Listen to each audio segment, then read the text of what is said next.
So we have Caro-Kann, d4.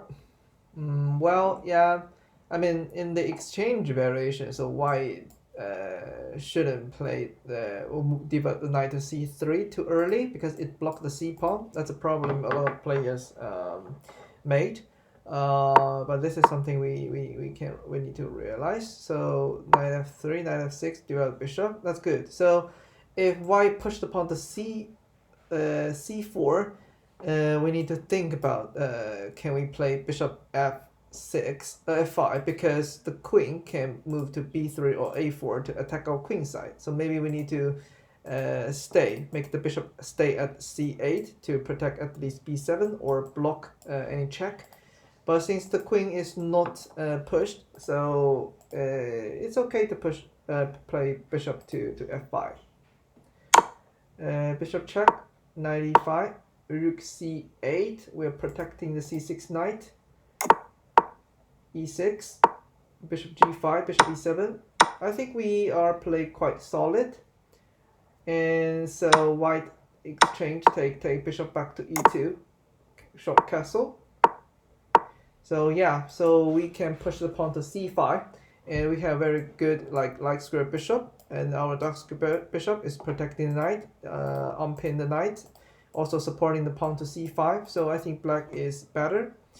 Queen c7, I think we can push the pawn straight away. We don't need to move the queen, but it's not a problem.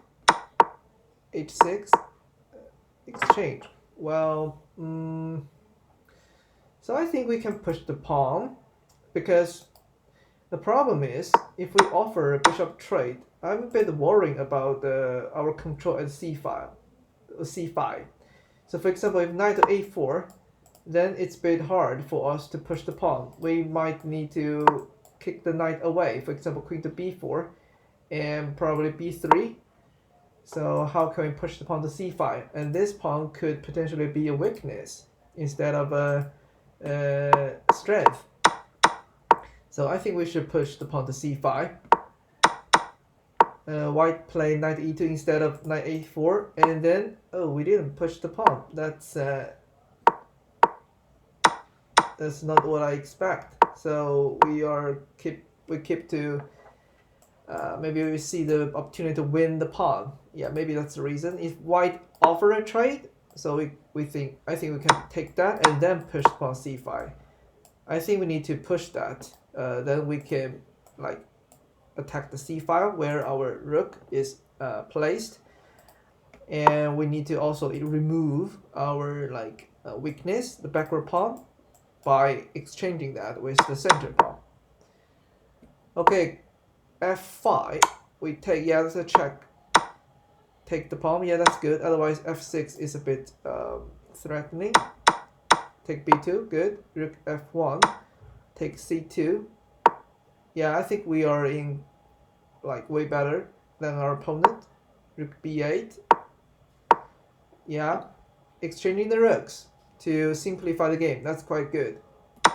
And our opponent didn't realize there is a tactic after trading the rook. So white should probably move the king up, and we have won the rook. Yeah, that's nice. I think we don't have to review the rest of the game.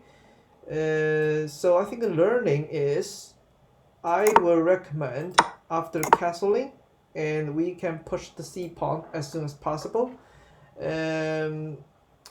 because we have a bishop aiming at c2, a rook aiming at c file. We have very good opportunity to attack the c file and also remove the backward pawn. It's really important. So the longer we wait, the less likely we have the chance. For example, up for like this one. So if white play knight a4, it's really hard for us to push the c pawn. So this is something we need to, I think we need to think about.